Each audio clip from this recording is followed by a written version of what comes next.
Welcome to episode 18 of the Devotional Drip. I see some folks in the waiting room joining us live. Welcome. Feel free to drop in the comments where you're tuning in from. And perhaps what inspired you to show up today. I shared on Instagram that we were going to be talking about divine process. And what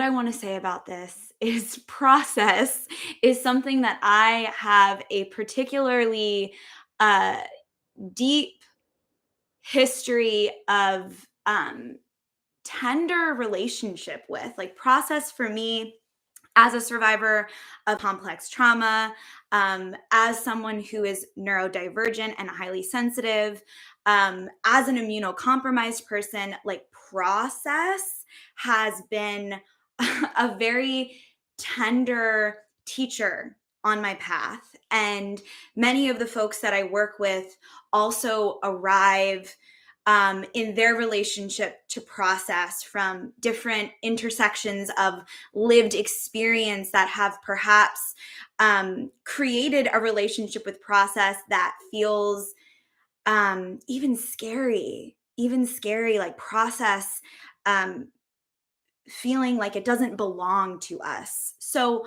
I want to what I really want to do today on this drip is provide a space for, even within this conversation, for you to be in a sacred self inquiry process where, as we're talking about process, you're in the process of receiving my words, allowing them to spark awakening wherever they need to hit within you. This is going to be a very code episode. I actually don't have a whole lot of notes that have been prepared, so there's going to be a lot coming through the channel. And I'm really going to invite you to tap into your supercomputer self and receive an upgrade from this devotional drip transmission in relationship to process, so that you leave this episode feeling empowered in a new way in your relationship to process through being in this process. We're going to say process 8 million times today on the drip. So please feel free to share why you decided to tune in today, whether you're here live or on the replay. What sparked your interest? What about process, divine process, perfectionism? What about those words spark something within you? What is your relationship to the words process? We've got on the altar, we've got the words, which we're going to go into in great depth: disarming, programming, perfectionism, devotion, divine, and process. Those are all of the words and the codes coming through today. So as we're talking about programming, when these words are introduced, use your breath and feel into what is your historical relationship with these words, these concepts, and knowing that you can decide to reorient yourself to anything in your life that feels tender. You can choose to reorient yourself in order to reorient your relationship to whatever is right in front of you through the power of your perspective, which is such an important part of coming into a devotional relationship with process and trusting process. Marissa says, my heart needs a little tending to, disarming, divine, allowing. Yeah. Disarming came through very strong as the specific action for what we're doing with perfectionism. Because at first I was ditching perfectionism for divine process. And we actually don't want to ever ditch anything. We don't want to ditch the perfectionism, because there's a part of us that's loyal to that perfectionism. So somewhere in consciousness, there's a part of us that believes still in this programming that we've all been indoctrinated into. So to ditch that, to just throw it in the trash, alt, delete, whatever, is to then also bypass the part of ourselves that might need to get scooped in, brought to the altar, and integrated along the way. So instead of ditching the programming, we are disarming it, which we're going to talk about what that means in a little bit. Yeah, feel free to keep tuning into the comments. I will. I'm going to give our little housekeeping introduction, and then we'll tune back in, and I will read what you're sharing. Thank you for dropping in. Okay, everyone. So welcome to episode 18 of the Devotional Drip, where we are going to explore disarming the programming of perfectionism for devotion to divine process. Devotion to divine process. The Devotional Drip is a free higher self embodiment and personal development coaching series for creatives, leaders, visionaries, and light workers. We should just make a little jingle together. The intention of this series is to support you in igniting your higher self connection, embodying your higher self expression, and inspiring a spiritual self care practice across the altars of your personal and professional life so that you can meet the all encompassing call of your divine purpose. Your divine purpose spans across the altars of your personal and professional life so that you can meet this huge call of your divine purpose, your soul mission, your vocation, your legacy of love on this planet, embodied in your peace, power, and higher self stewardship. So the ability to steward yourself, the ability to lead yourself, the ability to be with yourself, even if and when you're in the slop of the chrysalis, even if and when things are feeling dark, even if and when the labyrinth feels a little more spiralic than usual. My name is Sarah. If we've never met before, I'm a higher self embodiment doula. So that means I support you in birthing a higher self expressed version of yourself. We're all about the rebirth and the personal transformation in the blood, bone, and honey coven space. I'm also a multi passionate artist, entrepreneur, personal development coach, and creative consultant. In my work, I offer somatic, artful, playful, and sensual portals into self-care, self-healing, self-leadership, spiritual awakening, higher self-expression, and higher self-embodiment. Typically we've been going live on Mondays, but now the Devotional Drip is having a time change. We're doing 5 p.m. on Wednesdays. And you can feel free to pull up with a beverage, a journal, a sacred tool to scribe your notes in. It's always great to have a journal during the Devotional Drip. And what you can do is just write down whatever resonates, like tuning back into that, like you're the supercomputer, we're doing some reprogramming. So it doesn't even have to be like you're writing down all of the words. Write down the words, the concepts, the little phrases that really like light something up for you or open something up for you or like reduce the pressure and the charge around something. Perhaps words and concepts and ideas that make something feel more possible for you. When I channel these drips, I'm doing it for a collective of 5,000 people and growing every day. So not everything that I say is going to resonate with you. So take what resonates, leave the rest, use the drip, use all blood, bone, and honey experiences always to really like, what word wants to come through, spirit? Like refining your connection to your intuition and your higher self channel, and to know what is for you and to know what is not for you, and then to be a record keeper of that, and then to go back and read those notes, maybe put them on your altar so you see them every day, tape them up on the dashboard in your car. Today I tuned into a live and someone was saying that they put their vision board on the outside of their like glass shower, so they tape it to the outside of their glass shower so that when they're in the shower they can look at their vision board. I don't have a glass shower, but I thought that was such a great idea. You could also totally like paste your notes up on your bathroom mirror.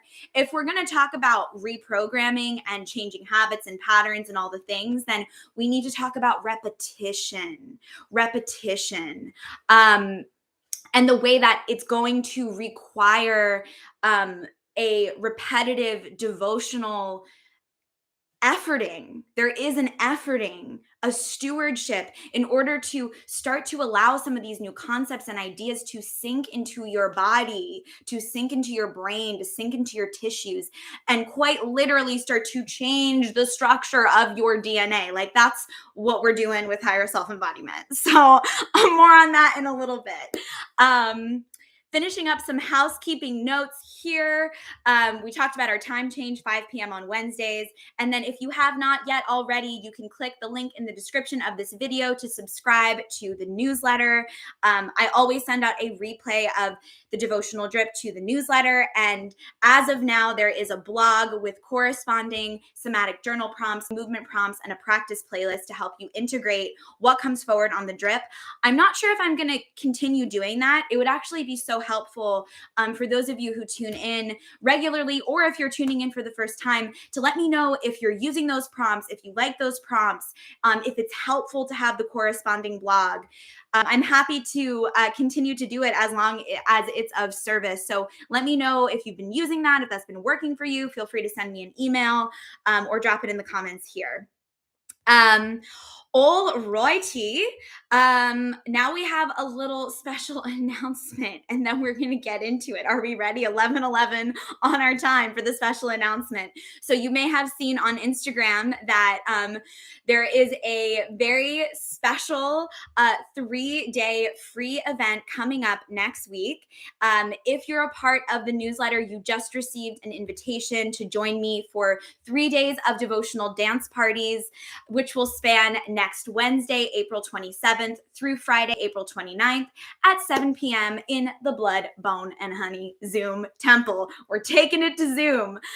In this 3-day virtual experience, you're going to be introduced to the main blocks, which we also know from the devotional drip are portals simultaneously.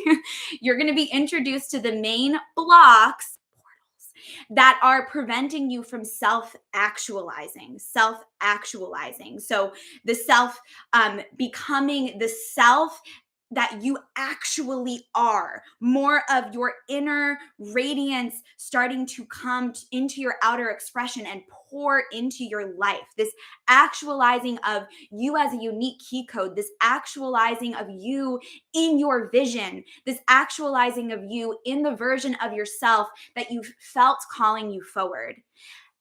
All of my past clients who I've been tuning in with, all of my current clients, all of my coven members who I do ritual with in my personal life, pretty much everyone I know is going through a higher self awakening right now of some kind. There's like old identities shedding, new identities emerging, and this 3-day devotional dance party is going to support you in sussing out and separating out the old from the new, so that space that's being created, so that you can you can self-actualize into the version of yourself that you may have felt calling you forward.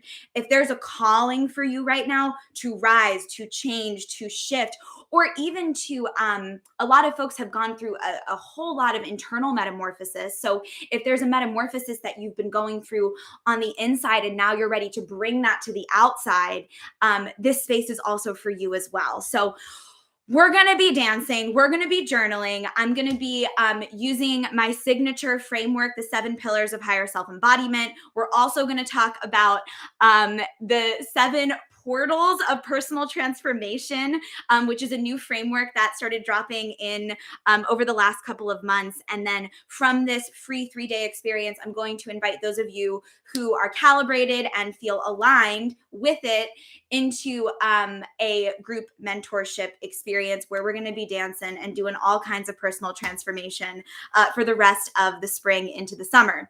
So that is what's coming up. I've also linked the 3-day in the description of this video. So if you're on the newsletter, Coven, you got an invitation.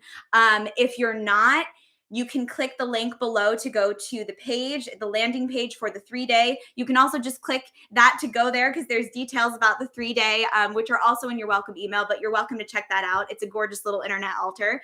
So you can feel free to do that in the comments, in the description.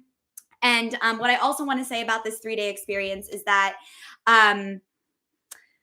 In this process of self-actualizing, at a next level of higher self-authority in your life, in your relationships, in your business or vocation and leadership, um, you're going to learn how to use your movement practice, how to use dance, how to use somatic journaling to start to work with things that feel stuck as portals to your power.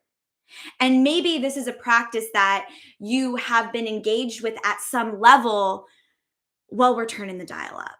We're turning the dial up. And also, I fundamentally believe that we can't, there is never too many times to return to the basics. That feels like a confusing way to say this. Uh, you can't return to the basics too many times. Like, to return to the basics of a somatic movement practice, the basics of a journaling practice, the basics of a spiritual practice. And then from that root chakra level place of really anchoring in and being clear, where you then are being called to go on your path next is going to have so much more space. There's going to be so much more potential available to you because we're clearing out the cobwebs and like doing the spring cleaning in the closet. There's now space to reorganize, reorient, and reallocate resources and energy into different spaces. So if you've been needing a whole life upgrade, come start it in the 3-day that we're going to be dancing through next week. And again, this is a free 3-day experience, 427, 428, 429, 7 p.m. Eastern Standard Time. And each day you're going to receive higher self-embodiment teachings to explore and express through sacred dance, somatic movement, and journaling, which will lead to transformational breakthroughs in mind, body, soul, and spirit. Those are not just words. If you've tuned into a drip before or any blood, bone, and honey experiences before, you know that we're in the business of breakthroughs. We're in the business of breakthroughs. We're in the business of transformation. We're in the business of ascension. We're in the business of higher self-embodiment. We're in the business of not only remembering, but then claiming and living from the truth that we are fully human and fully divine. That's what we're doing here. So come join us. I'll be sending out some emails too over the next week to the newsletter with some info on how to prep. And there's also prep instructions in your invitation email with all the things that you need and how to get the most out of this 3-day experience, including a topical versus transformational self-care assessment worksheet that I'm going to invite you to sit with before day one. A little sacred self inquiry so that we can use that data and you arrive to this 3-day experience already on like an aha moment breakthrough kind of texture and energy. That's what we're about. Okay. Very last thing, housekeeping wise. If you're interested in applying to receive one-on-one coaching and consulting support for your next season of higher self-embodied transformation, healing, awakening, expression, confidence, empowerment, leadership, visibility, you'll see that I've also linked so many links, a link to my Calendly below where you can apply to book your free clarity call, and we'll get on a call together and explore the level of support that's in alignment with where you want to go. I have a couple of different programs, and I have about 1-ish, maybe 2 spaces left for one-on-one clients right now. So feel free to tap below or shoot me an email if you're interested in that. Sarah with an H at bloodboneandhoney.com. How fast can she talk and get all the housekeeping out? Okay. Thank you for those of you who tune in all the time and always get the spiel. I'm so grateful to have you here. Before tuning in, I'm going to, with our drip today, I'm just going to check the comments. We have so much action happening in the comments. I've been so excited seeing this coming through as I've been reading from my notes. All right.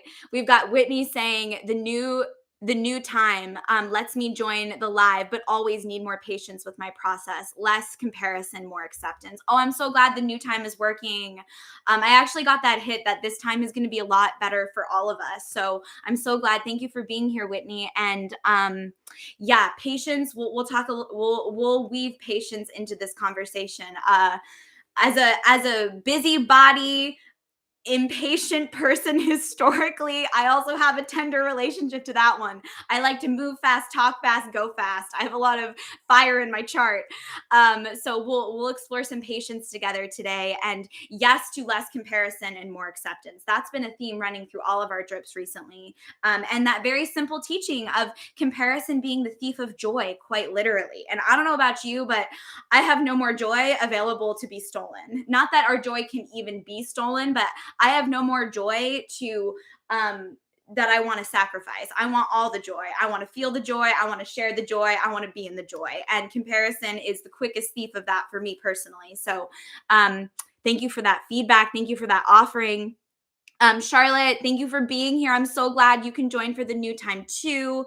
Animal Black, yes, you can absolutely come through with your coffee if you're an afternoon coffee drinker. Jess says, of course, I'm teaching a class in the half hour, but I'm super appreciative of the time change. Okay, I'm so glad. And you can always catch the replay. Yes, to reducing the pressure, loving the shower vision board. We have Kate saying, I'm always held back by the idea that everything around me needs to be perfect for me to be in process and can't be achieved right now. So disarming that hold on the idea of the perfect space in order to work. Yes, as I quite literally, like, I like to keep it like a temple, y'all, but sometimes this is the only room in my house. Which is my office, that has some temple vibes.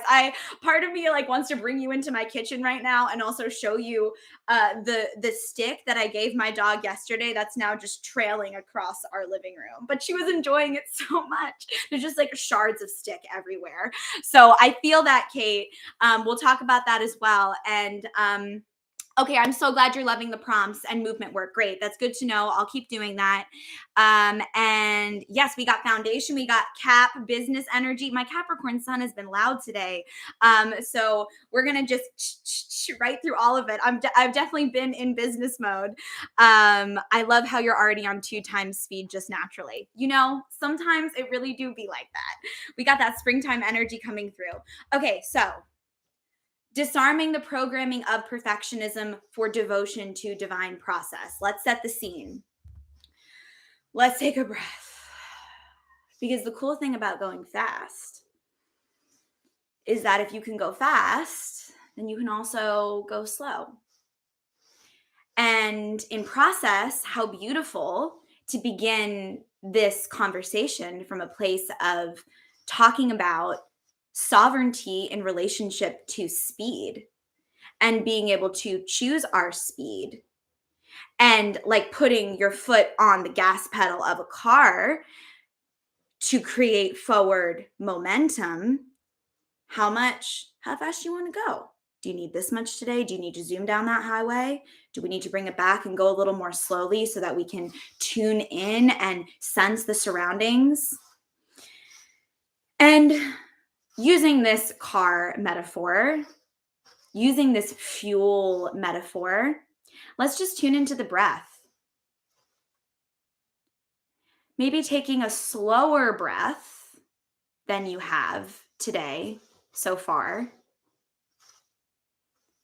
and sensing into what it feels like to take up space in your body with your breath. Letting your breath take up space on the inhale. And on the exhale, letting your beingness take up space. Where is there a gripping or a scrunching or a holding that you can invite your breath to anoint as an invitation into letting go, fluffing up? Sometimes I'll quite literally visualize my breath like inflating my body, and then the breath also being a part of igniting our light, and our breath being our anchor into this now moment, into our body, and then ultimately into our sovereign and direct connection with source energy, and our higher selves as an expression of that.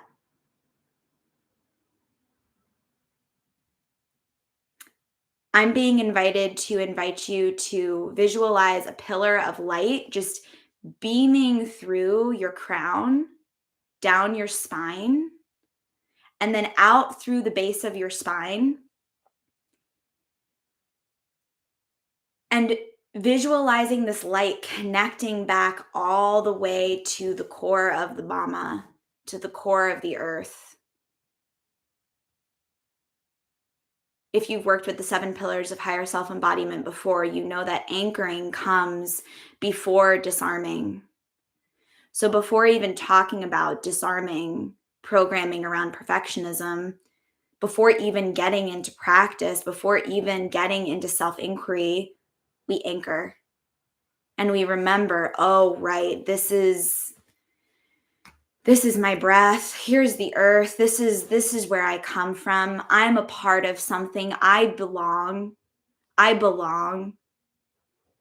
There are templates around me. Nature has so many templates for process, for seasons, for cycles. So just give yourself the gift of remembering that connection in a new way. How can you remember and anchor into that connection in a new way in this moment? There's always newness available.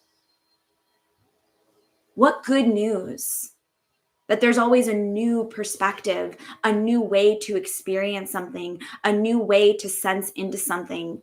Because also, if we're going to talk about process, then we also need to talk about the way that we are always in process. We are these living, breathing organisms. We are creatures, and we are always changing moment to moment, breath to breath. Permission to change, permission to evolve. Animal Black is saying perfectionism can create paralysis. Yes, yes, because denial of the permission to change, denial of the permission to evolve, denial of the permission to do it your way, no matter the way you've been told you should do it, need to do it, or how other people are doing it. To disarm that is to open up space. Paralysis could also be spoken to as a freeze response in the nervous system. So that's why we're starting with the breath. Quickest way to titrate, as my teacher Nina B of Centering Life likes to say, versus regulating. Regulating is a little, let's regulate. Titrate, I love that as an offering, titrating the nervous system. The breath titrates the nervous system. And I love also this word of titration being introduced as a part of a conversation around process, because there's something coming through here around like things are always moving. Even if you were to clean your whole house right now, you might give your dog a stick like I did, and then it might be all over 5 minutes later. So surrendering to the understanding and the knowing and the celebration, even that life is always in motion, that you are a creature that's always changing, can perhaps start to disarm some of that frozen stuckness so that you can look around, sense, see, feel what other choices are available to me. How can I, especially if there's like this always happens to me, but it always happens to me this way. Every time I try to do this thing, this always happens. Be very mindful of that, like programming yourself with the idea that there's something going on that you don't like that always happens. Our words are spells. In this moment, in this breath, this thing that always happens is happening. Wow, that's so frustrating. I'm going to activate my compassionate witness. Two episodes back of the devotional drip, I'm going to activate the compassionate witness, and I'm going to choose to get curious and understand why maybe this is bringing up some frustration for me. I'm going to acknowledge that maybe this is a historical charge for me. And if I have historically felt frozen or paralyzed by the program of perfectionism in relationship to my process, then I'm going to also understand and give myself permission to be in a process around that, and allow there to be time for unraveling and undoing and unboxing and unwinding. Because to come into a relationship with process that is sovereign and empowered is also a process. So the way that this wanted to come through was first breaking down the title of this drip, like as a code itself. So, disarming the programming of perfectionism for devotion to divine process. What are we talking about? Disarming quite literally means to take weapons away. So, to de weaponize the programming, to anchor into the breath so that you have more capacity to choose and have sovereignty and agency and authority over the thought that you decide to entertain next, the choice that you decide to make, the feeling that you allow to permeate and move through you. So we anchor into the breath so that we then can, and the body and our connection to the earth. We're going to talk more about this on the 3-day and actually do some movement invitations with that. We anchor so that from a place of being anchored, from a place of knowing where we're plugged into, we can then disarm. We can then disarm. We can then say to this programming coming forward that maybe is saying, it needs to be done this way. It should be done this way. If it's not, then any consequence consciousness then gets disarmed. It's still invited to be a part of the practice because we want to. That's interesting. There's wisdom there. There's if it's a charge, if it's a block, then it's got some wisdom. It's got some information. We need that. We need to welcome that in, but it doesn't mean that we have to let it drive. It doesn't have to drive. So perhaps thinking about where are you allowing the programming of perfectionism to drive? Let's talk about programming. What is programming? The process of creating and installing a set of instructions that tell a computer how to perform a task. So the programming around perfectionism is connected to the patriarchal programming of this planet, the white supremacist programming of this planet, the able-bodied programming of this planet, and the programming of this planet that keeps us in an illusion that we're separate from source, we're separate from what we want. We have to earn and prove and purify and be good enough, clean enough, clear enough, powerful enough, whatever the enough is for you in order to belong. In order to belong. So these we'll call them systems of oppression, then have this programming that would then have you indebted to allocating the currency of your consciousness to trying to meet these arbitrary standards of success that are not only outdated, disruptive, and harmful, but they don't actually exist. Not to say that the systems of oppression don't exist, they certainly do. But the standards that the systems of oppression have said in order to be worthy of love, good, powerful, important, you need to meet all of this criteria. This is what it means to be a perfect human. Once you check all these boxes, then you'll be powerful. Once you get the house, get the money, do the thing, heal all of your stuff, then you can. Wow, that's quite the agreement. That's quite the agreement to keep your power and your pleasure and your prosperity and what it is that you want tied up in all these arbitrary agreements, all these outdated vows and oaths.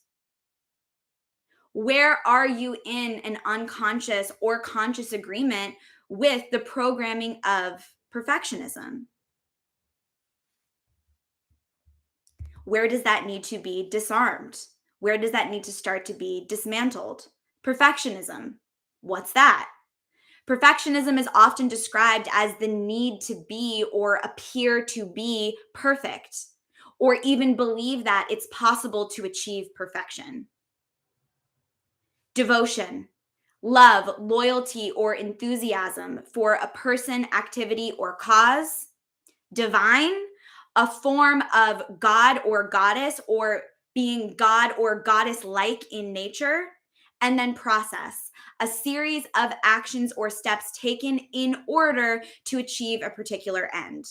So we have disarming, programming, perfectionism, devotion, divine, and process. Those are our words: disarming, programming, perfectionism, devotion, divine, and process. Write those down one more time: disarming, programming, perfectionism, devotion, divine, and process. Do a little quick scan through those words. What is your higher self guiding you to explore in relationship to these words? What are these words bringing up for you? Feel free to drop any aha moments in the comments. I forking love you, Ella. We've got some mind blown. I'm so glad this is helpful, y'all. I always have my notes, but I am straight channeling on these drips. So the feedback is really helpful. I know you're with me. I know it's making sense. We're having aha moments. Okay, great. So those are our words. So let's do a little multidimensional calculus, shall we? It's actually so empowering to fully step into my expression as a channel and someone who like reads codes quite literally, because I actually have had a really disempowering relationship to math a lot of my life. Like so much of my stuff, so much of my trauma from school is around math. And so to feel like this magical mathematician who's just pulling in all these codes and like doing spirit math with all these powerful beings, like talk about receiving a deep healing and trusting divine process.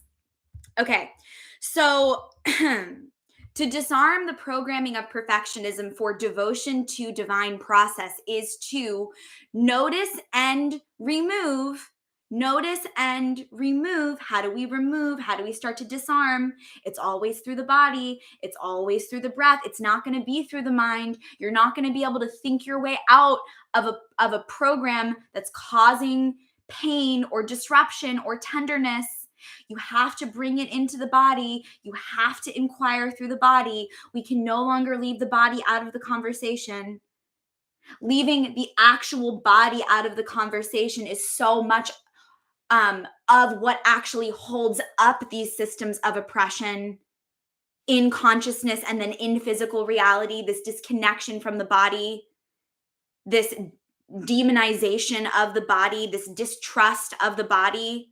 So notice and remove through the breath, through the connection to your body, maybe even finding somatically where it lives. We're going to go more into that as a specific kind of somatic practice in our 3-day. But for now, tuning in and really noticing and removing through your breath the charge from thoughts, words, beliefs, self-talk, behaviors, choices, habits, and ways of being and doing that you weaponize against yourself as a form of early programming.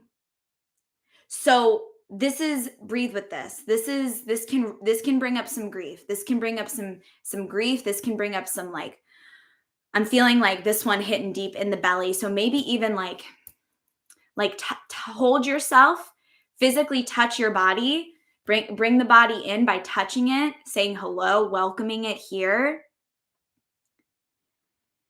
and noticing where in your body are thoughts, are words, are beliefs, are unconscious agreements to certain habits, patterns, programs, and ways of being and doing existing that you weaponize against yourself. And this is strong language, so take what resonates and leave the rest, as a form of self abuse.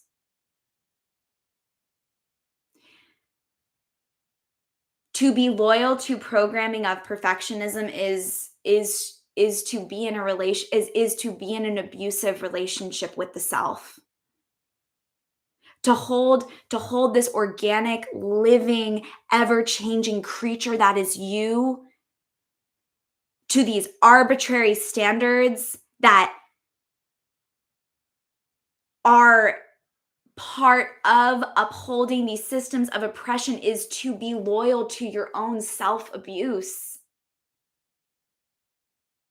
Where does that agreement need to have less energy, time, and conscious awareness put into it so that anything that you were told, things that you learned, things you inherited from your lineage, whether it be your earthly ancestral lineage, or perhaps there's like a galactic lineage coming in here.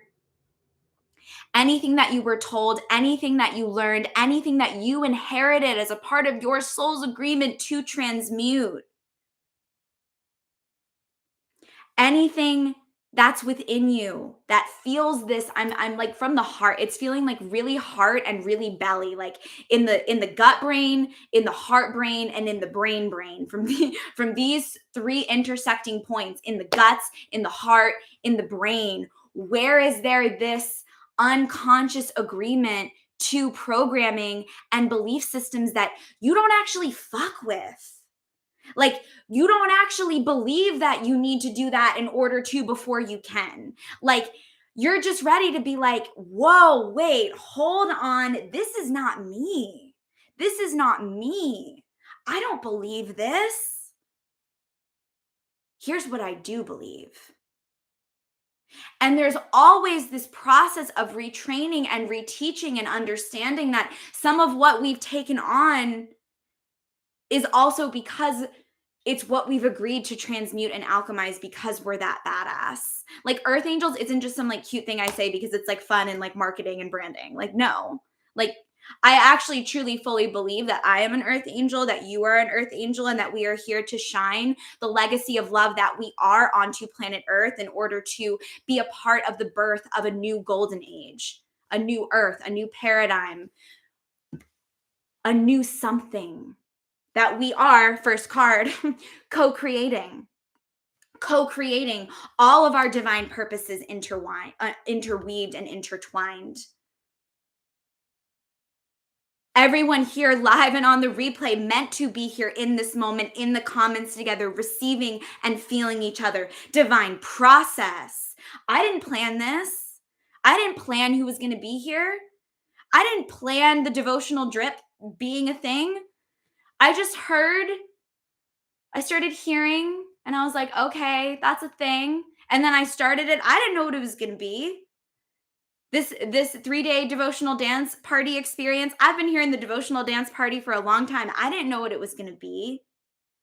There's a process of listening and trusting and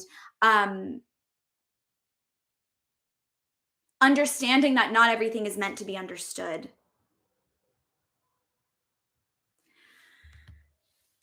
Let's keep going. So,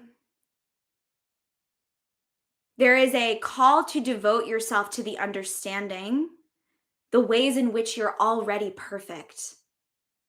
And to know that is the programming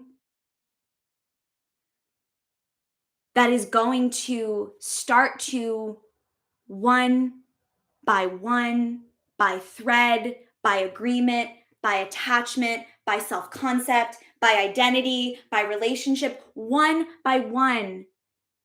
The threads will start to loosen, and eventually there will be a pop, and there is a release, and there is an opening. But the process of reprogramming is the process of releasing the grip to what we thought we once knew, what we even perhaps believed, what we even subscribed to, in order to, when I'm gripping and then I release the grip, there's more space to then hold on to something else. But it has to start with a releasing. And the releasing is the noticing. It's just the noticing.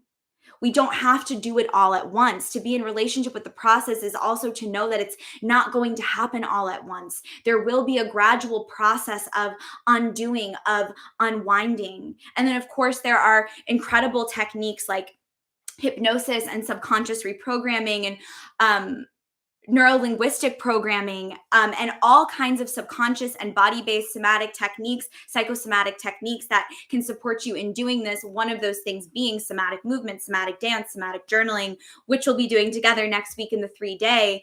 But healing is not a one-stop shop, and neither is awakening. And sometimes it's going to take a set of initiations to undo a certain knot in consciousness that's been really tight and really historic. So there's this invitation to celebrate the process as the perfection. Like, if perfection exists, it's only in process, because nothing remains anyways. Even the most beautiful bloom and bud of a rose eventually is going to wilt and then die and go back into the soil. So what is perfect? Says who? At what stage? I think that there's something incredibly miraculously perfect about the way a caterpillar becomes a butterfly. If you've tuned into the drip before or anything Blood, Bone, and Honey, you know I'm obsessed with that journey. And how perfect, what a perfect journey, what a perfect co-creation between that butterfly and planet Earth. What a beautiful divine arrangement. So the process is the perfection. The process is the divine unfoldment. The process is your journey. The process is your life. And for all of us, what's at the end is death. So what was our process of definition? A series of actions, of steps taken in order to achieve a particular end. So the end of this process for all of us is death. So YOLO. But also, like, I think we live multiple lives personally, and also, like, the mystics who know that that's also not even an end. There's no beginning, there's no end, there's only the potential of this now moment. There's only your breath in this moment. So processes all the time. Life and death never stop happening. Birth and death never cease. There's a breath of life that remains. The breath is the first thing. Some people call that breath the Holy Spirit. The breath is the first thing. The breath is life. The breath is representative of process. And when you inhale and when you exhale, you can also track and notice in the breath, where do you hold? When do you stop?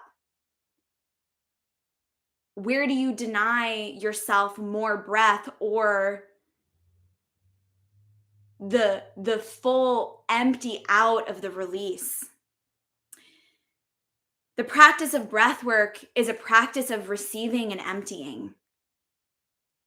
And if we're going to be in process and we're going to be in devotion to divine process, then we need to be in agreement with the fact that we're always receiving and we're always emptying. There's always something being birthed and there's always something dying. So, what do you want to create, and how do you want to create while you're here? What do you want to create, and how do you want to create while you're here?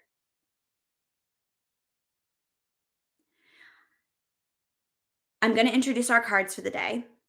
We have 3 oracle cards coming forward. I love these. The first one is co-create. I can't make this up, y'all. So the first card coming forward in our conversation around disarming the programming of perfectionism for devotion to divine process is co-creation. Co-creation. So I just want to ask, like, what comes up for you when I share this card? Maybe there's something that the visual sparks, maybe there's something that the word co-creation sparks. Maybe there's a release. I've never noticed this before, but I can see these tears coming down, and the sweet release that follows the surrender into the embodiment of relating to life in a way that you know that you're not separate. Like, to feel co-creation feels like a buzzword. To feel, what does it mean to co-create with my higher self in the divine in your body? What does that bring up? I really am being guided around, like, some of these words, especially because they're words that we talk about all the time in the personal development space, like devotion and co-creation. Like, I'm being invited to invite you to redefine for yourself what that means and make a choice about that. If we're deprogramming, then there's going to be new programs that need to be installed, new beliefs that need to be installed. So, as a removal process is happening, decide what the new agreement is. What do you believe about co-creation? What's your definition of co-creating with your higher self? What would it look like for you to surrender just a little bit more into that co-creative process? How do you want to define that? How do you want to teach yourself how to do co-creation? You're not doing the co-creation card is like, you're not doing this alone anyways.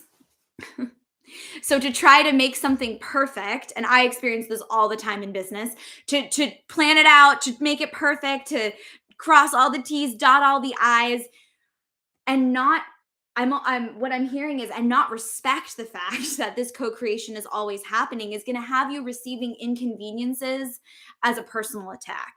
Anyone ever experienced an inconvenience as a personal attack? Like like God must have forgotten me, the universe must have forgotten me, prayer doesn't work anyways. Oh, I guess like none of this really exists. Angels don't really exist. Magic doesn't really exist.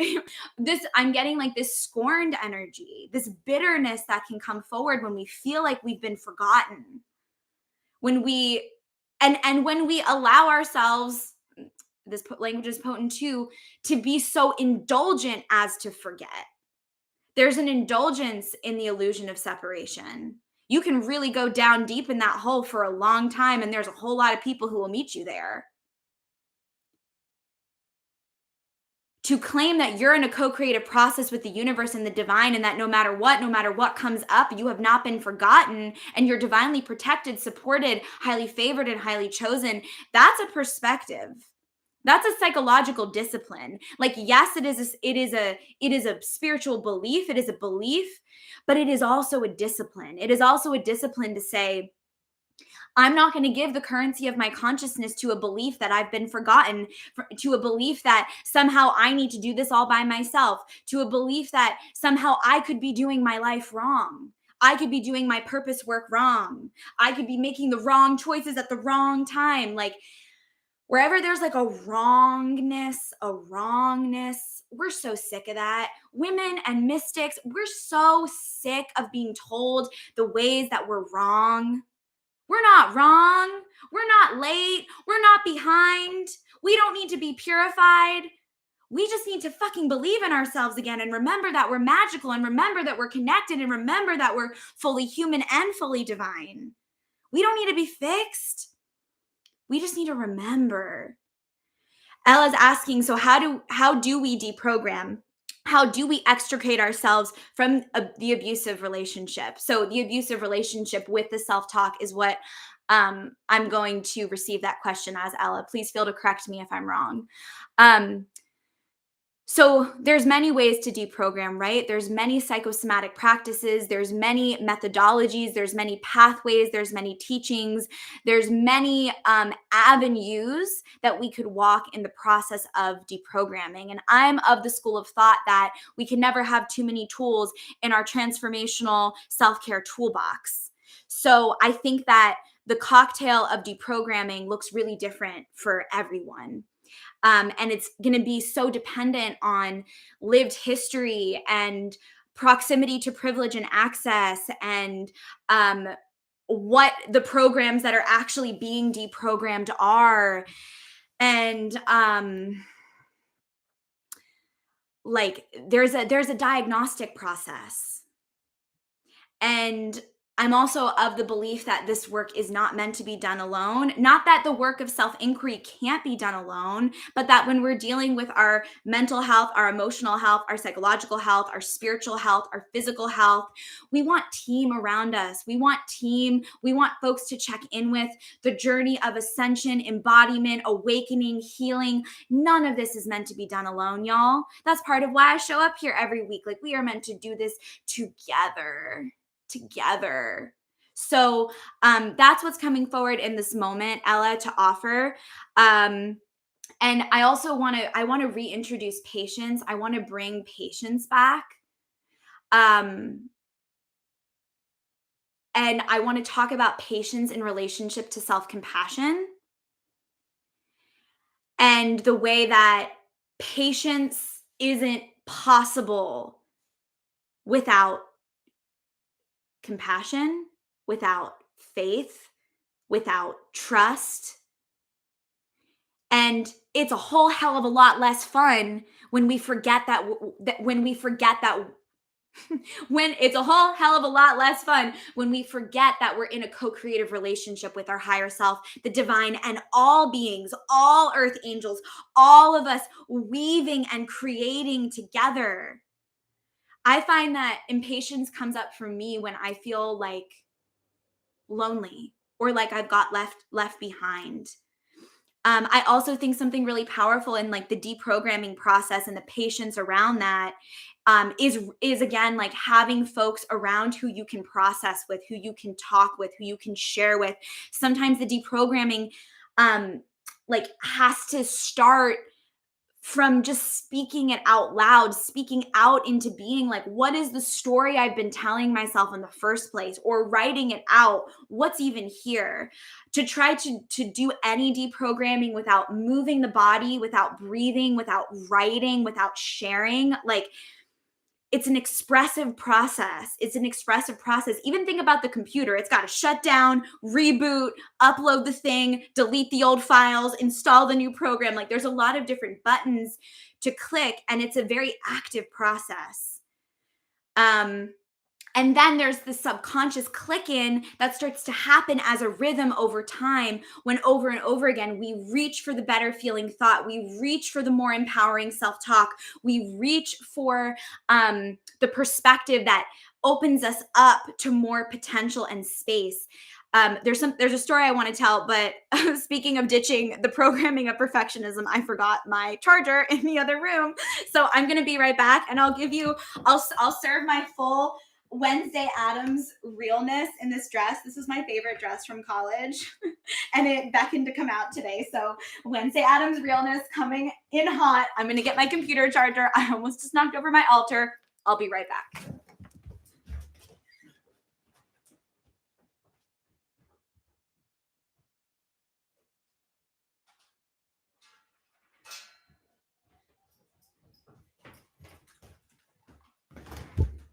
Okay. Take a breath, drink some water. We got the charger. Thank you for your patience. Yeah, moments like this are also a part of my embodied leadership practice. Yeah, like, I can remember a time when forgetting my computer charger on a live stream on the internet would have tweaked me out and thrown me into fight or flight because of some of my perfectionist programming that I've had to undo and continue to undo, especially with that Capricorn sun, y'all. Let me tell you what. Um, I think my Sag North Node and my Sag Rising helps a lot with that. My Sag is like, just do it. So in relationship to that, a story I wanted to share was I'm in a mindfulness course right now with one of my teachers, and she invited us during a meditation to invite forward a mental construct with a message. And what came forward for me, and I've been deep in this process of launching this 3-day, getting ready to launch the program that's going to follow the 3-day. And I've been in it. I've been in the Asana. I've been talking to my virtual assistant. I've been like in all of the things, all of the tasks, all of the check marks, all of the check boxes getting marked off, new clients, like springtime, we're moving. There's been a lot happening. So in this meditation practice, my mental construct came forward. I heard, "You're doing a good job." Like, this could have been a host of anything from my psyche coming forward. And what I heard was, "You're doing a good job." And I was just like, wow, like the awe and wonder of like my self-talk is changing and has changed. And that just felt so deeply profound. I know it's so simple, but it felt so deeply profound. And I want to offer that around the conversation of deprogramming and reprogramming.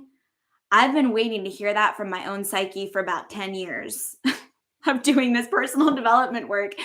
And it arrived, and all in divine timing, all in divine process, all right in time for me to launch this, to talk about this on the devotional drip, and launch this 3-day, and launch the program that's been coming, that's been in my body for so many years. So much self-permission has been needing to get activated around what's getting rolled out for Blood, Bone, and Honey, because like the truth is, if you're listening, if you're attracted to my work in any way, what I know so deeply in my body, there's not even a single inch of a question mark around it, is that your divine purpose is huge. And it's deeply connected to your embodiment, and not like how does this want to come through, spirit?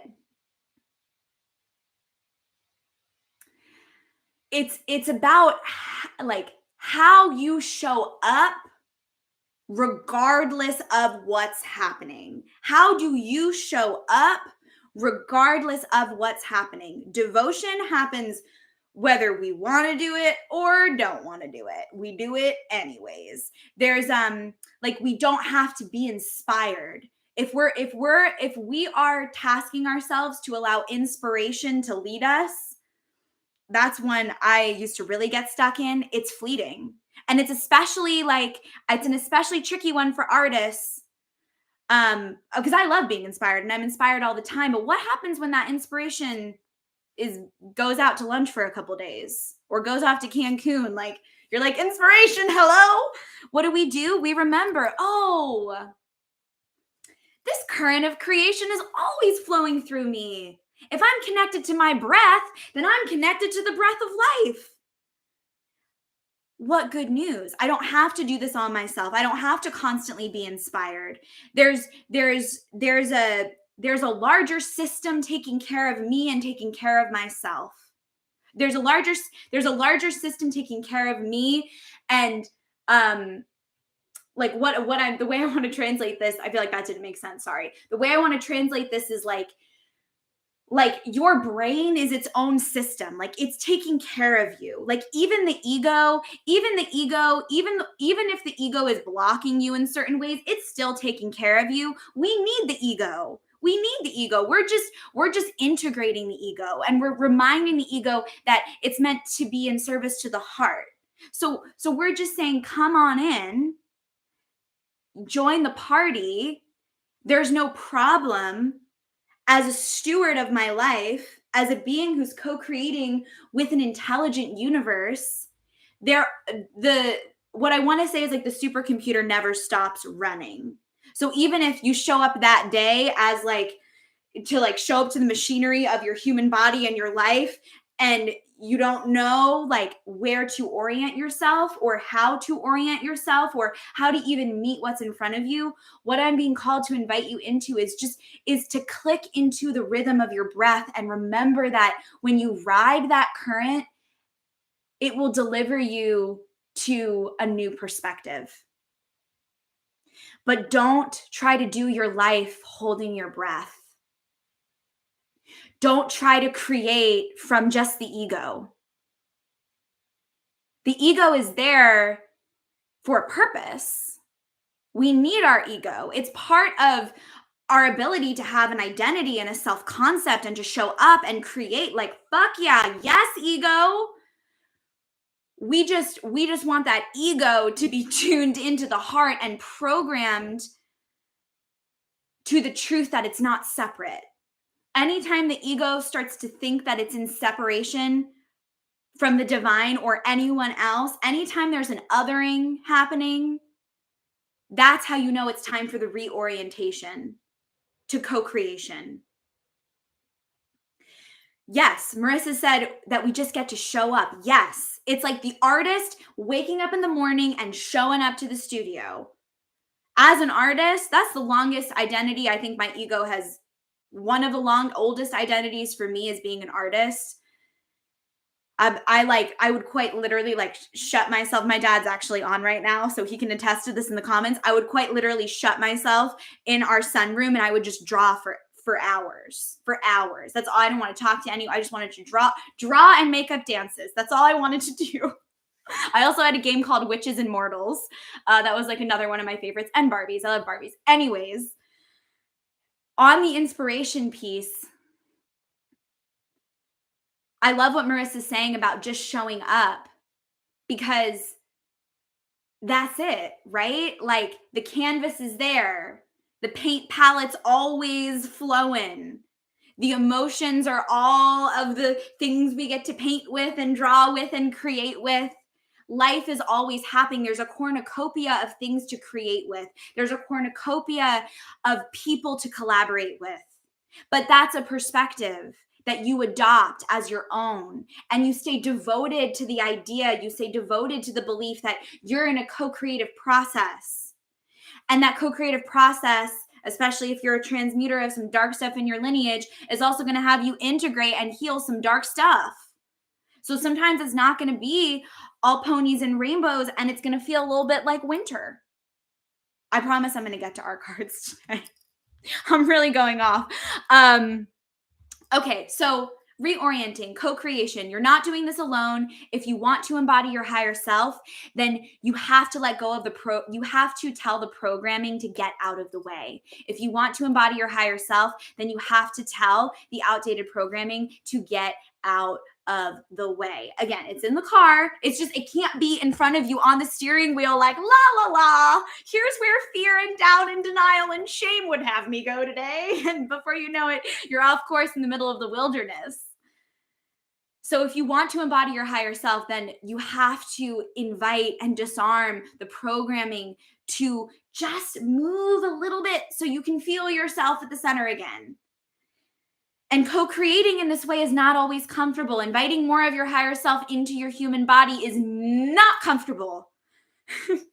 And it will have you setting boundaries, making choices, and doing things that a past version of yourself might be like, what the fuck are they doing? We're going to die out here. This is not safe. I've never set this boundary. I've never declared this for my life. I've never showed up this bright in my shine. I'm going to die. It is not safe. And we just say programming, ego. This totally makes sense that you're freaking out. This is so new. I totally get this. I hear this. What do you need? What do you need? version of myself that's terrified to stand in my power and co-create with my higher self and let more of my sovereign divinity and magic and intuition and legacy of love shine through every pore of my being? What do you need? Part that's scared and coated in shame? What do you need? How can I help you? How can I love you?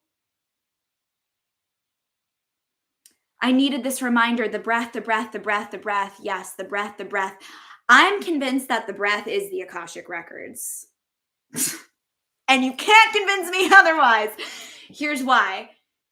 My one of my teachers had us in a, I think, was this a different, no, this was a different class. We were exploring diaphragmatic breathing, and she was inviting us to notice like where in the breath there's any hiccups. And it's sort of like that sensation in the breath, and to just practice breathing and smoothing out the sheets, smoothing out the sheets of your breath, smoothing out the sheets in your mind. Because something else I also want to say about the programming, deprogramming, reprogramming piece is it does require stillness. An affirmation card I pulled for myself today was, when my mind is clear, the way is clear. The quickest way to clear the mind, connect to the body, come out of an activated nervous system state, drop into parasympathetic so that you can receive, is through the breath, is through making physical contact with the body, is through making physical contact with the earth, like quite literally putting your feet and your hands on the earth and noticing what intersecting points of your body are meeting the earth and grounding the energy there. That's a practice we're going to be in together next week on the 3-day. By the way, the 3-day also has replays, and there's a private Facebook group. So if you can't join us live, I will be posting all of the replays. The replay links to our Zoom calls in the private Facebook group will also be in some conversation. So whether or not you can tune in live, come join us in the 3-day Facebook group. Again, link below to join the 3-day, or if you're already on the newsletter, Coven, you should have already received an email with your invitation. Okay, so we got 2 more cards, and they're really important. So let's get to it. So co-creating is not always comfortable. Co-creating is not always comfortable. Co-creating is not always comfortable. Co-creating often will not be comfortable because you're going to be asked to do things that are new, things that you've never been done before. Your higher self will ask you to step into aspects of your personality, your personhood, your expression, your creaturehood, your magic, and your gifts that your human self might have a whole lot of feelings about.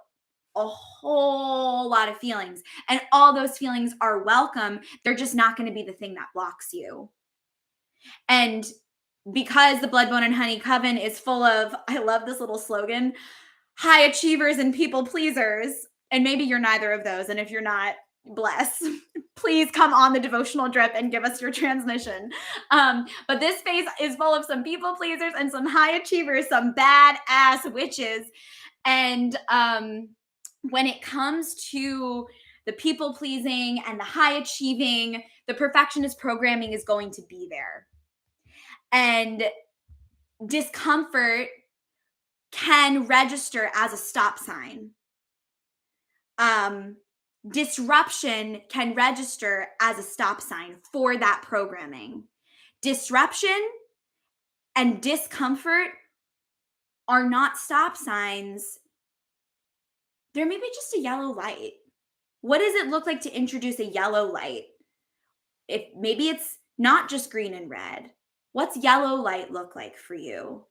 What if yellow light was the way that you related to, okay, I need to introduce some breath into this way I'm relating to my experience right now. So yellow light is coming forward to play with. And then also the metaphor of birth and co-creation around like nausea and morning sickness and contraction and expansion. I actually pulled, this is my old copy of the Sophia Code. If you don't know, I talk about the Sophia Code all the time. This is my old copy that's quite literally broken into 2. I have another copy right here on my altar. This is my very first copy.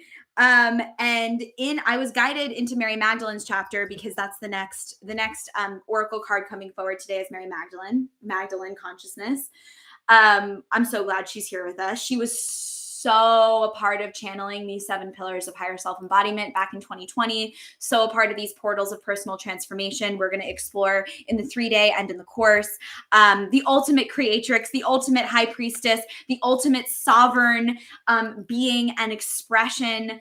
And I love her as a mentor for when we really need to create a relationship between our human selves and our higher selves. So these 2 cards together, where did I just throw that co-creation? And I'm going to read from the book too, but these 2 cards together, like this is quite the recipe. This is quite the recipe. Mary Magdalene's teachings were actually all about higher self-embodiment. Carl Jung knew this and had her transcripts in his library, which is very interesting in terms of having the ego as a part of this conversation and psychosomatic exploration as a part of this conversation, and psychology and archetypes and the mental constructs. Like there is a mind-body co-creation happening. There is a human self, divine self co-creation happening. And what I want to say about Mary Magdalene, there's so many things I want to say about Mary Magdalene. Let me say that first. What came forward from my very first copy of the Sophia Code and her chapter. This is how all of my books look, y'all. Like they are just always like scribbled and covered in stuff.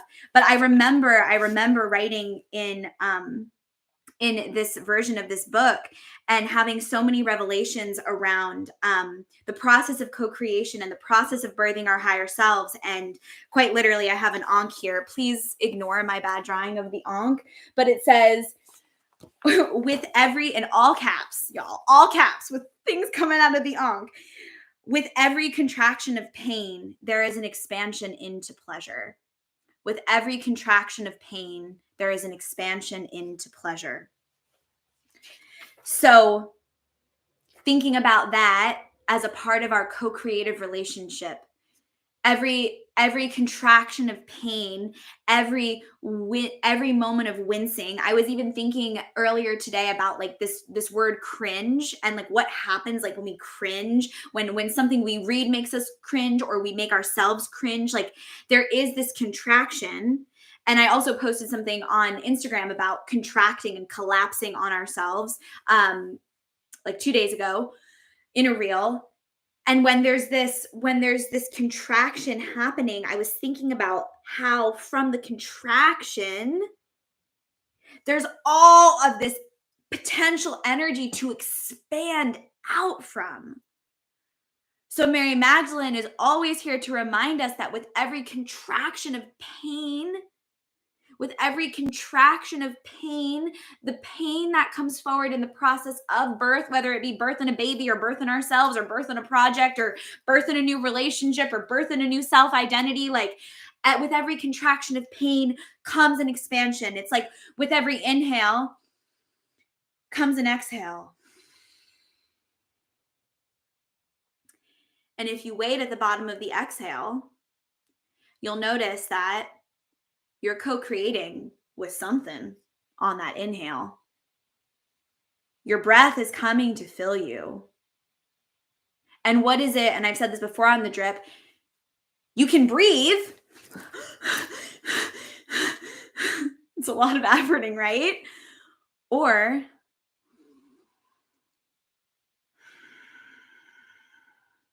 you can receive the breath.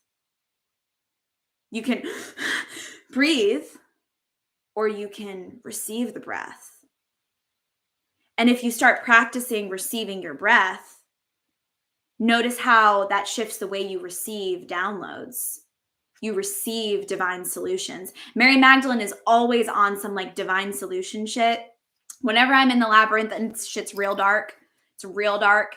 I like feel like I can't even feel my higher self. I like forget I have a higher self. This happens to all of us. Let's just normalize that.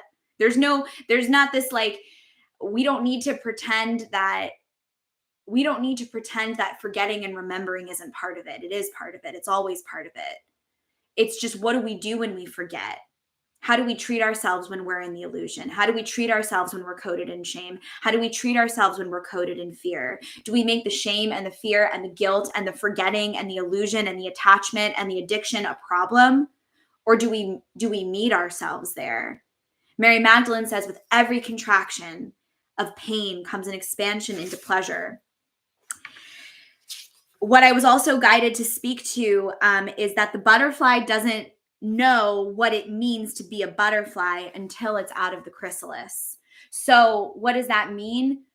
When we're in the process of transformation, we don't know what we're going to become. We don't always, maybe we have an idea, a vision, maybe there are certain qualities and aspects of our expression and our consciousness that we're really mentoring and doulaing forward, and like a midwife of our own consciousness, inviting to be birthed, creating the space, inviting the breath, creating the space, inviting the breath, inviting.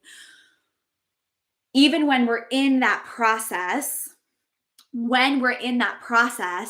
there's if you're trying to know exactly, if you're trying to grab onto exactly what's going to happen, it's like it messes up the formula of co-creation. That's when the ego gets in the way, and there can be sort of this derail out into the forest jungle moment. I just personally believe that that's also all part of it. Like, even if you were to go over here into the forest, I've had many moments in the dark forest. I go a lot, y'all. I go a lot to the dark forest. I hang out in the underworld all the time. I love the dark goddess. I love the underworld as much as I love the light. That's the integration piece. And when you're in the underworld, when you're in the darkness of the chrysalis, like the caterpillar is in a process, but it's not like, oh, I'm doing this because I'm becoming a butterfly. It's just like it's in process. So the butterfly doesn't know what it means to be a butterfly until it's out of the chrysalis. Even if we wanted to say like the butterfly does know it's become, or the caterpillar does know it's becoming a butterfly, or again, we have these goals, these visions, these ideas, these self-concepts, these identities, these character traits we want to foster within us. There is an end goal. Like, I want to believe more in my ability to lead my mission in bigger and brighter ways. Okay, that's clear. I want to believe in my ability, but I don't necessarily know what the version of myself that believes more deeply in my ability or capability looks like. There's a faith, there's a trust that something is happening, but I don't necessarily know what is going to happen. And not only do I not know, here's the next turn the dial up. I don't want to know. What is it to let go of the wanting to know? That can be really hard for survivors of trauma, because knowing and planning and scheduling, and that's been a part of creating safety. And perhaps maybe if you were perfect enough, then you would get fill in the blank.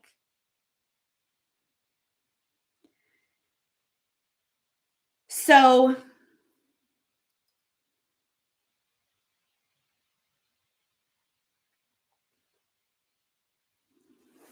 another thing I wrote here is a house that's divided against itself can't stand, which is something that Jesus said in the Bible.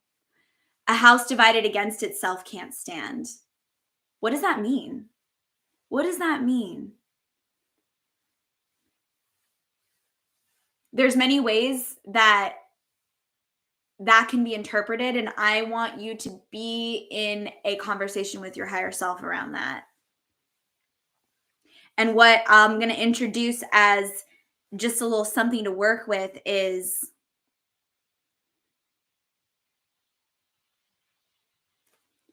it takes a lot of energy to work against your true nature. We talked about this last week. It takes a lot of energy to hold down a whole bunch of you that's ready to bust at the seams and come forward. And again, this crumbling, this collapsing, a house divided against itself cannot stand. the relationship that you form with yourself and your higher self and source, it's an inward job. It's an inward job. The relationship that you cultivate internally, the experience of your inner garden, your inner landscape, your self-talk, your relationship with yourself, your devotional relationship with the voice of your own heart, your relationship with the voice and the thoughts of your mind and your mental constructs and all of the committee members and all of the archetypes and all of the stories and all of the characters within you. That relationship is what needs to be watered every day like a garden, or don't expect the buds, the blooms of your ideas and your manifestations to grow. It can almost be stripped of all emotionality, and it's like, oh, I'm not showing up to water this, so it makes sense that this result is happening. Because Mary Magdalene's also like a click into like what's happening here. On the 3D level, what's happening?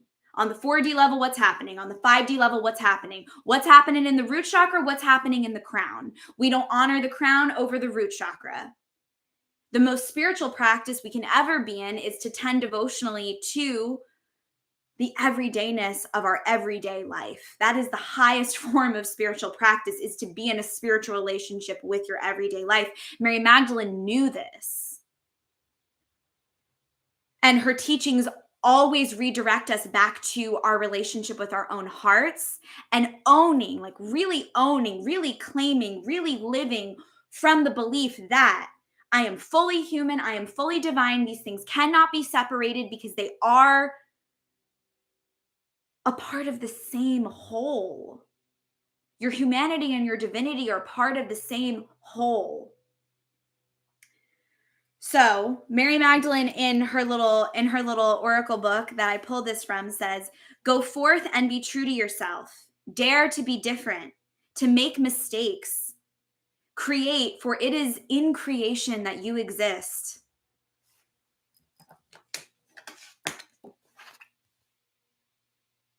Create, for it is in creation that you exist. In a world full of dreams that stem from your heart, in oneness, love and hatred, wonder and awe, softness and pain, joy and light, in the stillness of the unknown awaits a void wanting to be filled. Step into it with courage and strength, like a budding rose reaching for the light.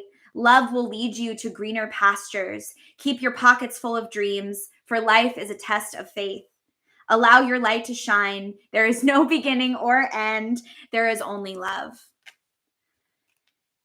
So when things repeat, no beginning, no end, we talked about that earlier, daring to be different and making mistakes, create, for it is in creation that you exist.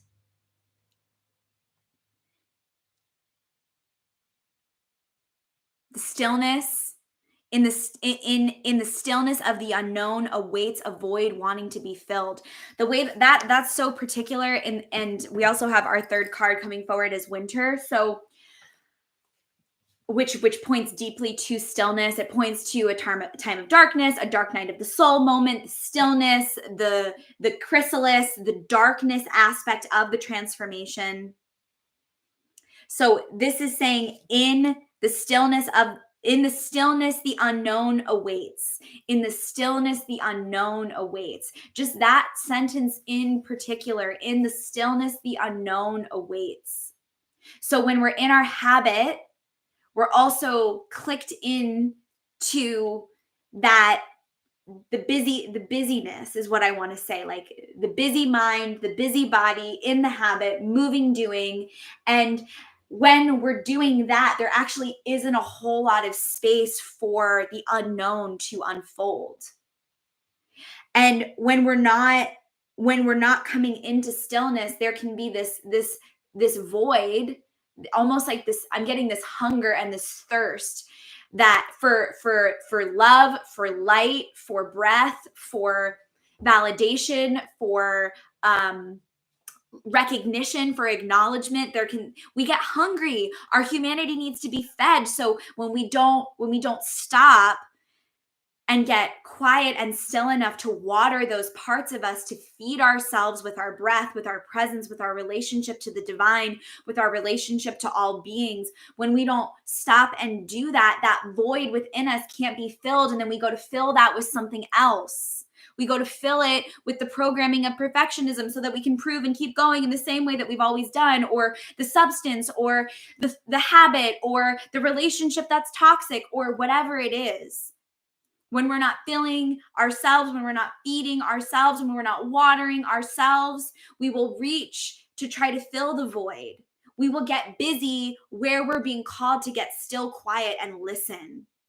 We'll do what the way we've always done it versus the sweetness and the newness and, yeah, perhaps the fear and the discomfort and all of that that exists within the unknown.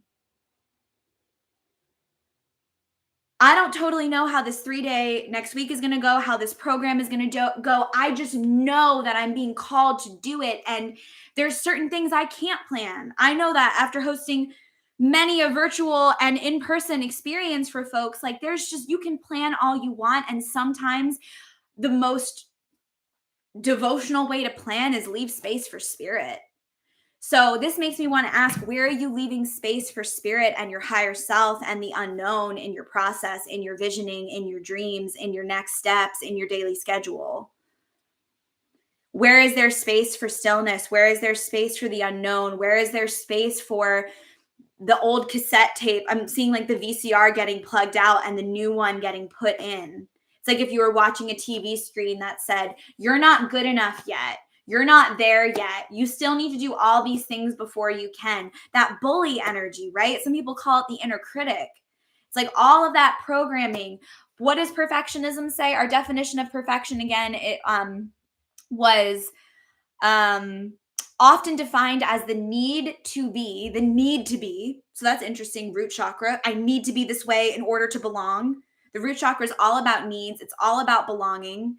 I need to be this way or appear to be this way. Keep up appearances. Very third chakra, very like ego identity expression. I need to be this way or appear to be this way. Or I need to believe that there's some way I'm supposed to be that I'm not there yet. The energy that's coming forward in this. It's this. I feel disconnected from my breath. I feel disconnected from the lower part of my body. And there is this feeling of like indebtedness. Currency of our consciousness has been coming up so much, and to be indebted to the programming of perfectionism. Talk about a fun suck. Talk about a pleasure suck.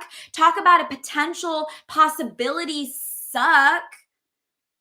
That sucks the divine feminine transmission right out of the room. So, when we're reorienting our relationship to process, creation, co-creation, the understanding that we're fully human and fully divine, there's a quietness. There's a leaving space for spirit. There's a leaving space for our higher selves. And there's an infusing of care into all that we do. So our self-care practice is no longer something that we sit down to do at a certain time. Yes to having a practice daily that you sit down to do at a certain time. Very titrating, very regulating. And also the practice extends beyond the altar. We sit down and we practice. I prefer first thing in the morning because it just sets me up for the day. But whenever, sometimes people have a nighttime practice or a lunchtime practice. Whenever your practice for your process needs to be, I am celebrating you in that. But we sit down and we do our practice at the altar in our home so we can show up in our practice at the altar of our lives. We are just always in practice. We're always in practice. We're always in process. Every moment is a new opportunity to divest from outdated programming and subscribe to a new set of belief systems. Every text message, every email, every conversation is an opportunity to exert a new part of yourself, set a new boundary. Install a new belief system. Show up for yourself in a new way. But we do need the quiet every day in order to even like have a moment to do that, to understand like what's my task work today. If like I am the steward of my own being and I am the leader of my own heart and I'm sitting down with my whole team of all of these expressions of me within me, then I got to sit down for that morning meeting with my higher self. In my morning meeting, I got some expressions of the inner child. I got the CEO, whatever versions of my teenager I'm working with, whatever versions of my current self are getting some deep mentorship. My higher self is there. There's some guides there. There's some ancestors there. And I sit down with the team. And I'm like, all right, team, what are we doing? Life is moving really fast. Things are changing all the time. We're navigating a field of intense collective trauma. There's a lot of triggers. There's a lot of activated nervous systems. There's a lot of fear. There's a lot of scarcity. In my compassionate heart, I understand this. I get this. How can I show up today embodying more love, potential, light, possibility beyond what I've ever done before? Like, if that's the option every day and every morning, I don't know about you, but that's pretty good for my depression that I tend to wake up with and the anxiety. Like, if you wake up with depression and anxiety as someone who has survived a shit ton of trauma and sometimes wakes up from the dreamscape with some depression and anxiety, what I want to offer is like that morning meeting with your team is a non-negotiable, boo. It's a non-negotiable. You got to check in and say hi to all the beings. And it doesn't need to be you sitting down in stillness. Sometimes it doesn't work for people. Sometimes that can be more activating for a dysregulated nervous system. So maybe you decide to drop into a devotional dance party. Maybe you decide to join us next week for 3 days of that. And even if you don't join us in the program, learn a new methodology that you can apply to your practice for free. And if you can't join us, catch the replay. Like, I'll see you there. It's going to be so good. So create that space, morning meeting with your team. Drop in my DMs. Let me know how that goes for you. Morning meeting with the team. When your mind is clear, the way is clear. Perfectionism is loud. Perfectionism is so loud. It's so loud and it will echo and it will take up space and it will knock your shit over and it will feel disempowering and dysregulating. And perfectionism will feel like you've got chains. Like I'm seeing the devil card from the classic major arcana right now from the tarot and just chained up to like old beliefs, old systems, old paradigms. One of my teachers last week spoke into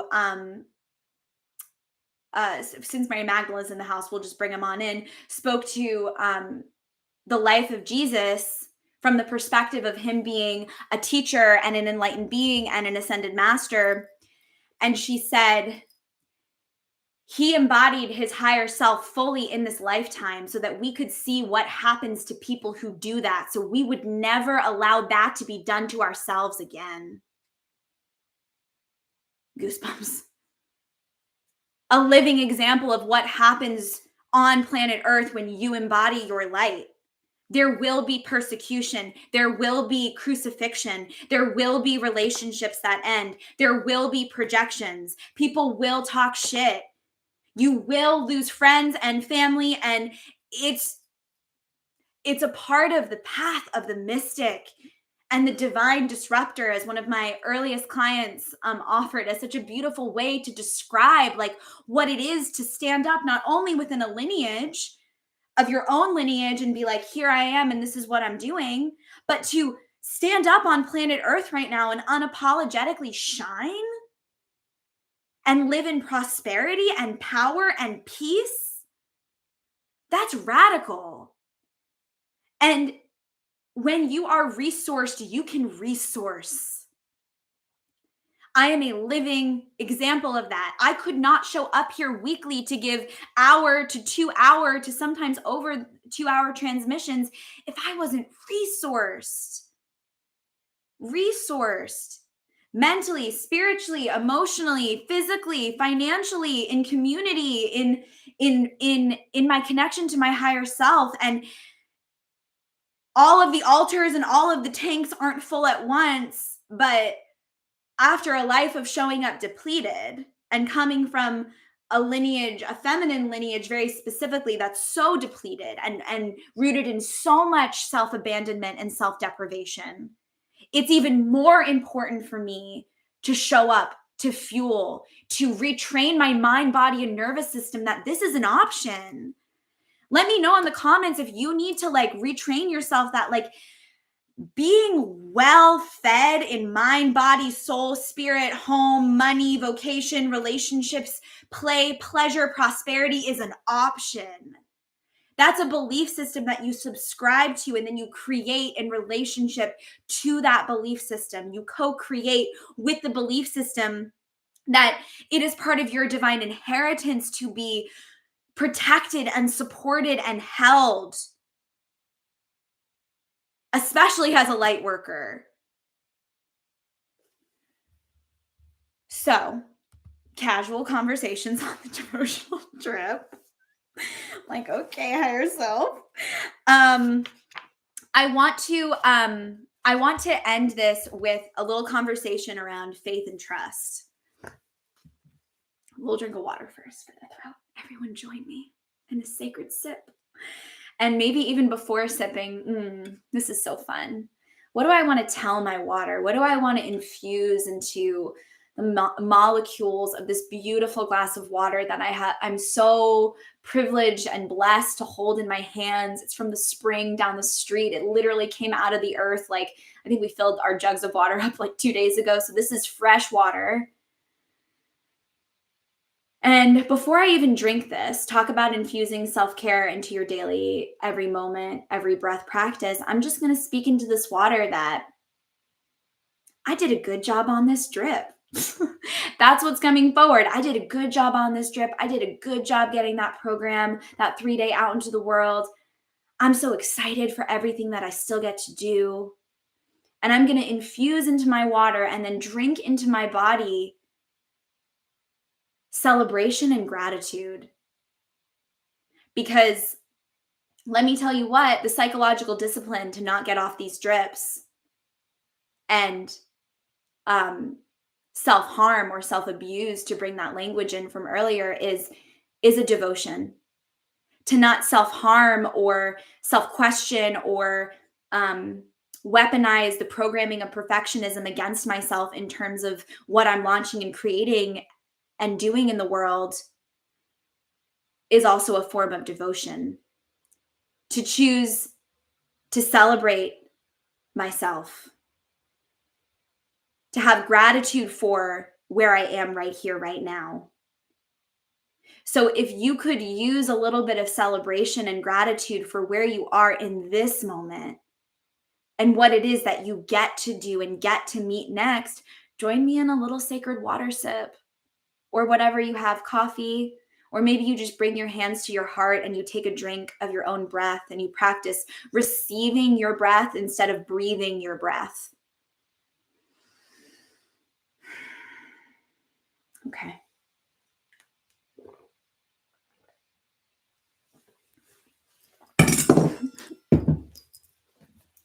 Thank you for joining for that sip. So faith and trust as our portal closer. Mary Magdalene taught me that faith precedes trust. Faith precedes trust. The willingness to activate faith first is a part of what over time cultivates trust in process, trust in your path. But if you're going to activate your faith at a next level, then your relationship to the unknown also needs to deepen at a next level. Like, I'm almost hearing, like, allow yourself to get turned on by the fact that you're creating with something you can't see, and you're creating something you can't see yet. Whether that be a self or a project or a business or a baby or a relationship or whatever that is for you, like, let it turn you on that you can't see it. faith is so sensual for me in my body. It's so tantric. It's such a devotion. It really is an intimate relationship that gets cultivated over time. Like intimacy doesn't just happen. You're not going to just, if you haven't been in a practice of cultivating faith, it's not just going to feel like it's right there. But it is available to all of us in every moment. And we all know what that means, even if we haven't explored what the texture of faith, what the frequency of faith coursing through us feels like. Even if we've forgotten what it feels like to have that current moving through consistently, you can reach it, you can access it. It's like your breath, it never goes away. It's like your higher self. It's your higher self is always there within you, is you. And there are different pathways and um, processes and ways that you can deepen your relationship with faith and deepen your relationship with your higher self and deepen your relationship with devotion and deepen your relationship with prayer and spirituality and embodiment and all of these things. But the truth is, like, you already know how to do all this stuff. It's inside of you. So I want to end this drip with the empowering reminder that everything that you need is within you, and everything that you're meant to create is already part of the blueprint of your soul.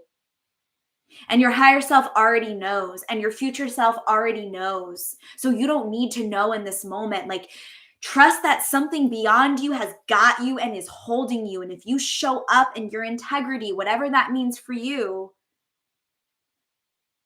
moment to moment, breath to breath, brick by brick, stone by stone, the temple gets built. The temple gets built.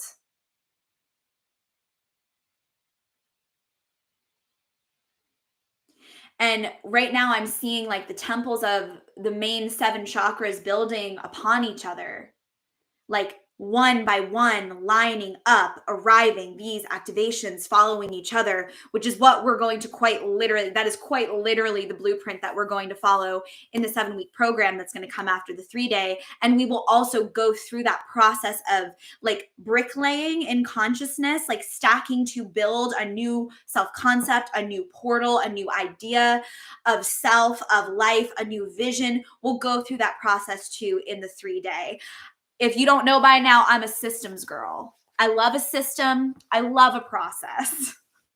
So we're going to explore a really organic, yummy, spacious process that we can activate in our personal development and personal transformation and higher self-embodiment journey in our 3-day devotional dance for personal transformation party.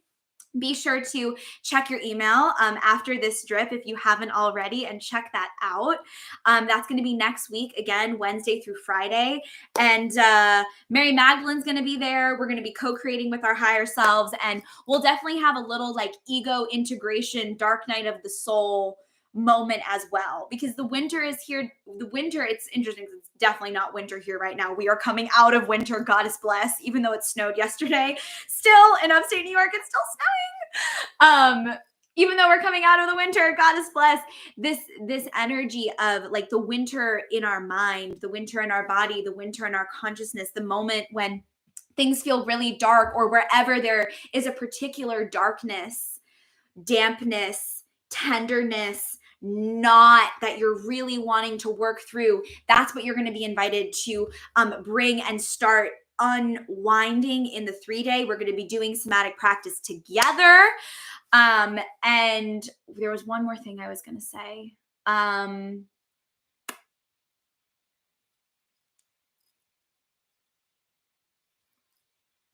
right. I guess it's gone. Fuck perfectionism. If it was meant to come, it would. Thank you for everyone dropping in the comments. Thanks, guys. Your shares are so beautiful and so helpful. Yes to spring snow blessings. Yes to attitude of gratitude. Thank you for your celebration, Marissa.